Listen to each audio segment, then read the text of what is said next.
سعد رضوی نے مرزا جیلمی کو کیا کہا؟ نویں فتنے ابھار دیں جناب، کدی کسے جناب اس نال کدی کوئی بہ کے جناب کوئی انجینئر بہ کے جناب کوئی پلمبر بہ کے جناب کوئی جناب کرنڈی مین بہ کے جناب کوئی مستری بہ کے وہ حضرت جناب سیدنا صدیق اکبر دے بارے گل کر رہا ہے، شکل نہیں ویکھی وچوں نے اپنی ہے وہ گلاں کرے جناب سیدنا صدیق اکبر دے بارے، اوتھے بہ کے بند کمرے گل کر رہے تھے میدان چاہو تو ہم دسیے جناب سیدنا صدیق اکبر کہندے کنوں، جناب فاروق اعظم کہندی کنوں، جناب عثمان غنی کہندے کنوں، جناب حیدر کرار کہندے کنوں، جڑا اپنے حجرے دی مسجد تو باہر نہ نکل سکے او انہاں دے بارے گل کرے جنہاں حضور دی خاطر سارا کچھ قربان کیتا، جنہوں گھر دو وقت دی روٹی نہ میسر ہوئے او حضرت جناب سیدنا صدیق اکبر دے بارے گل کرے، او شیخین دے بارے گل کرے، ڈب کے نہیں مردے، پھر جناب جنہوں اپنی جان دے لالے پہ ہون، میں کہا کافر کی موت سے بھی نرستا ہو جس کا دل کہتا ہے کون اسے مسلمان کی موت مر، ایتا میدان حضرت جناب سیدنا صدیق اکبر حضور سید عالم صلی اللہ علیہ وسلم نال جدو ہجرت دے موقع تے چلے تے این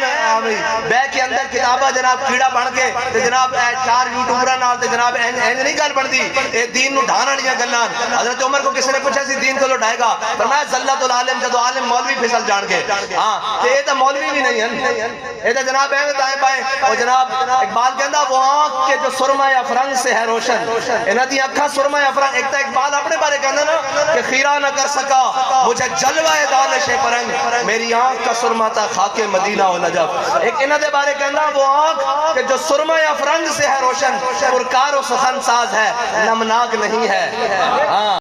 جیسا کہ آپ نے ویڈیو میں سنا، اس ویڈیو میں سعد رضوی صاحب نے مرزا جیلمی کو اور اس کے ساتھ اس جیسے اور جتنے بھی جو اصحاب کرام کے حوالے سے ہرزہ سرائی والی باتیں کرتے ہیں اور ان کی خلاف باتیں بناتے ہیں اور قوم کو گمراہ کرتے ہیں، خود بھی گمراہ ہیں، قوم کو گمراہ کرنے کی کوشش کرتے ہیں، ان کا جوڈیشنل ریمانڈ لینے کے لیے سعد رضوی صاحب فرما رہے تھے کہ جن کو گھر میں 2 وقت روٹی نہیں ملتی، جن کو گھر میں جن کی بات نہیں پوچھی جاتی، جن کا کوئی اپنا عزت وقار نہیں ہے، جن کی کوئی اپنی کوئی ویلیو نہیں ہے، پہچان نہیں ہے، جن کی کوئی اپنی کچھ اپنا ہے نہیں، نہ علم ان کے پلے نہ اور کچھ ان کے پلے ہے، اور وہ چلے ہیں باتیں بنانے کے لیے اور چلے ہیں باتیں کرنے کے لیے اصحاب کرام کے حوالے سے، ان مقدس ہستیوں کو جن کی عظمتوں کو شانوں کو قرآن بیان کرتا ہے،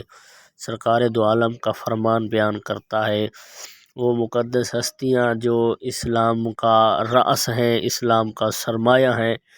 دین کا سرمایہ ہیں، جن کے خون پسینے سے دین کا شجر بار ہوا،